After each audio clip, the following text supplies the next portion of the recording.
आपको efficient approach बता रहा था, वो ये रहा, ये है एफिशिएंट अप्रोच। इसमें क्या है आपके पास, इसमें आपके पास दो एरे गिवन है, एक एरे ए है, एक एरे बी है, ठीक है। इसमें क्या होता है बेसिकली, इसमें आपको ये है कि आपके पास हम लोग क्या करते हैं, हम लोग एक मर्ज फंक्शन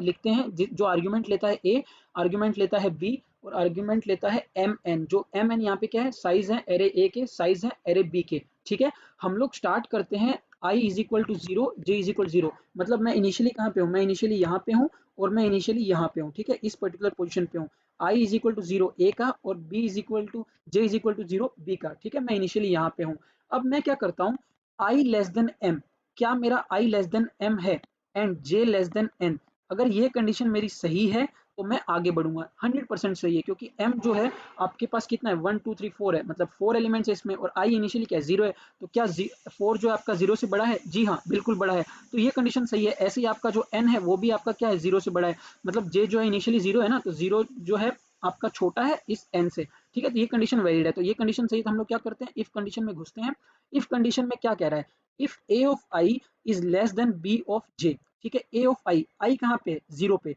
इसका मतलब a ऑफ क्या हो गया, a ऑफ 0 हो गया, इनिशियली ये हो गया आपका a ऑफ 0। क्या a ऑफ 0 आपका छोटा है किससे, b ऑफ 0 से, चेक कर लो भैया, a ऑफ 0 कितना है, 10 है, b ऑफ 0 कितना है, 5 है, ठीक है, तो क्या आपका 10 लेस देन 5 है, जी नहीं, ये कंडीशन क्या हो रही है, फॉल्स हो रही है, मतलब आपकी ये कंडीशन जो है वैलिड नहीं है, ये वाला जो अभी फिलहाल के लिए कंडीशन फॉल्स हो गया है इस पर्टिकुलर केस के लिए। तो हमको क्या करना है, एल्स, आपको क्या करना है, आपको जो है ये जो 5 को उठाना है, इस 5 को आपको एरे में डाल देना है, ठीक है। अब आपका यहाँ पे देखो आउटपुट में 5 आ चुका है, और आपको क्या करना है साथ में, एल्स के बाद आपने ऐसा करने के बाद आपको जे को इंक्रीमेंट कर देना है। अब आपका जे जो है यहाँ पे आ चुका है, ठीक है, अब आपका जे जो है 1 पे आ चुका है, ठीक है। अब देखो, अब आपकी जे की वैल्यू कितनी है, 1 है, आई की वैल्यू कितनी है, 0 है, ठीक है, आई आपका 0 है इस बार, और जे आपका क्या है, 1 है। अब हम बात करते हैं, आगे बढ़ते हैं। देखो ये कंडीशन आपकी सेटिस्फाई कर रही है, कोई दिक्कत नहीं है। अब देखो इफ ए ऑफ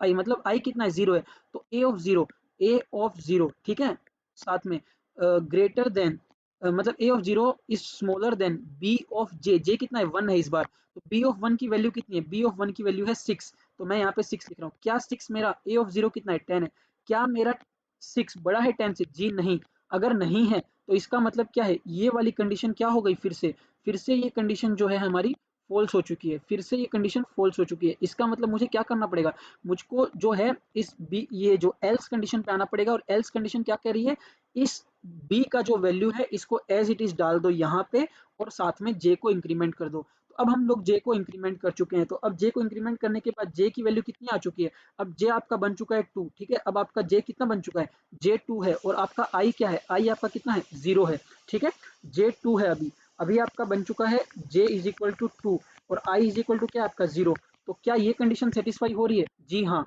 ये वाली कंडीशन सेटिस्फाई हो रही है। अब देखो ए ऑफ आई बेसिकली क्या है आपका, ए ऑफ आई बेसिकली है आपका 10, क्या 10 आपका छोटा है बी ऑफ जे, जे कितना है 2, तो बी ऑफ 2 से, तो बी ऑफ 2 कितना है 6, क्या बेसिकली आपका 10 छोटा है 6 से, जी नहीं। तो फिर से हमको क्या करना है, बी की वैल्यू को डालना है और जे को इंक्रीमेंट कर देते जाएंगे। अब देखो जे इज इक्वल टू 3 हो गया है, जे इज इक्वल टू 3 है, ठीक है, जे इज इक्वल टू 3 है, आई इज इक्वल टू क्या है, 0 है, तो जे इज इक्वल टू 3 के लिए मतलब ए ऑफ 0 कितना है आपका 10 है, 10 में ले रहा हूँ, लेस देन बी ऑफ जे मतलब बी ऑफ 3 कितना है, 0 1 2 3, 10 आ गया। तो क्या ये कंडीशन आपकी सेटिस्फाई हो रही है, नहीं हो रही है, मतलब हम लोग बेसिकली क्या ये आपका बड़ा है, नहीं, क्योंकि 10 जो है कंपेयर 10 जो है यहाँ पे भी है, 10 यहाँ पे भी है, तो हम लोग क्या करेंगे बेसिकली, हम लोग यहाँ पे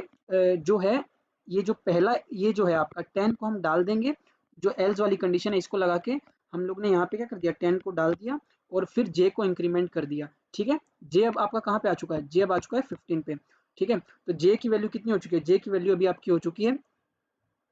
4, ठीक है, जे की वैल्यू अभी आपकी बढ़ चुकी है, 4 हो चुकी है, और आपका आई कहाँ है, आई अभी भी आपका 0 पे है। तो उसके बाद क्या होगा, उसके बाद फिर से ये लूप चलेगी, इफ ए ऑफ 0 मतलब क्या है, 10 ही हुआ, लेस देन